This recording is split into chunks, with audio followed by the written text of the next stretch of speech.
Welcome back to my channel. Magluto tayo ngayon ng fish curry with vegetables.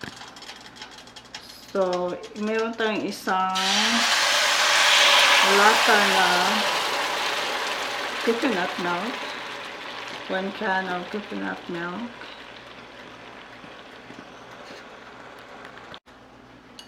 And ito yung curry powder.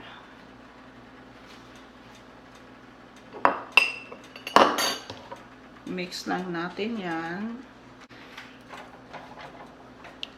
Mix lang na mabuti. Mix it up properly until that the spice dissolve on the coconut milk.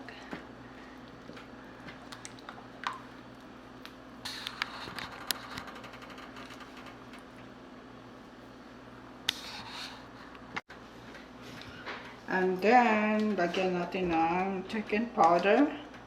Isang 1 tablespoon. Haluin lang. Stir it.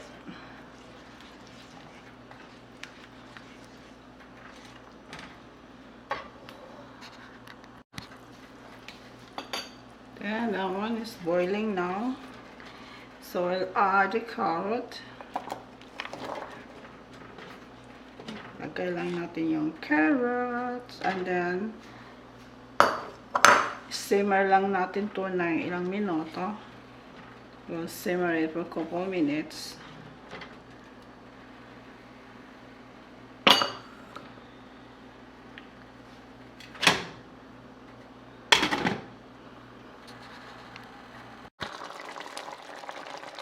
Then, palambutin muna natin tong carrot. And then adjust your salt if you want to add more salt. Then maybe like another 2 minutes, 2 to 3 minutes.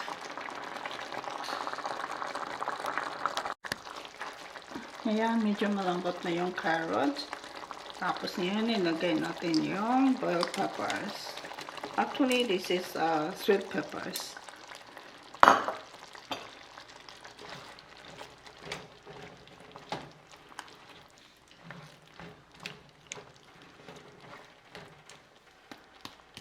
Tapos simmer lang natin yan ng 4 minutes. Mga ilang minuto lang. Tapos ilagay na natin yung white fish. Yung isda na soy ito siya eh. Soy o swai. Yun yung pangalan niya. Kulang ata ng sauce. Ayoko kasing damihan ng coconut eh.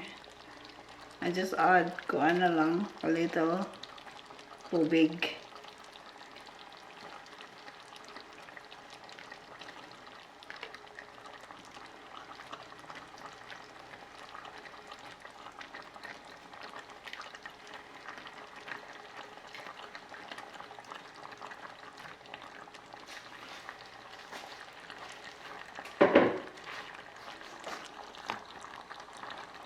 Well, takpan lang muna natin yan for ilang minute.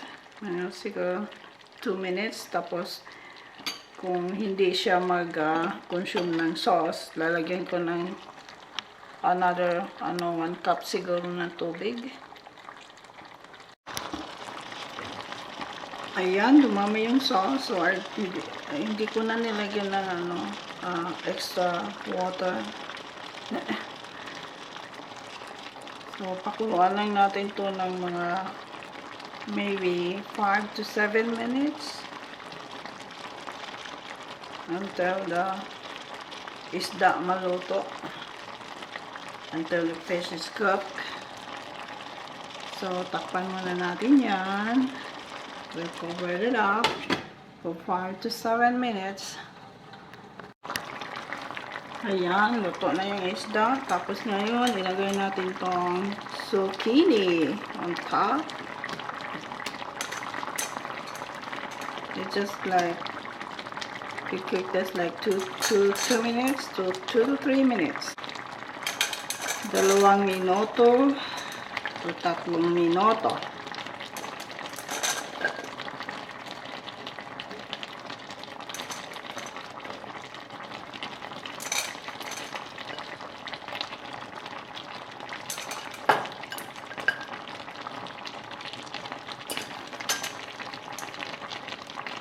Gusto ko kasi yung curry ko maraming gulay. Kasi kinakain ko lang yan ng rice. Fish and vegetables. Okay, 2 to 3 minutes. Takpan lang muna natin yan. We'll cover it up for 2 to 3 minutes. Well, it's a good thing I did not put more water there. Kasi dumami yung sauce niya. Pwede magiging to siya, sabaw. Tinola. Buti ka mo. Hindi ko nilagyan. So, malapit na yan. It depends sa how soft you want the vegetables. Ako kasi gusto ko a little bit crunchy. Ayan, luto na siya. So, lagyan lang natin ng string onion sa ibabaw. And then, patayin mo na yung apoy mo. Turn off the fire.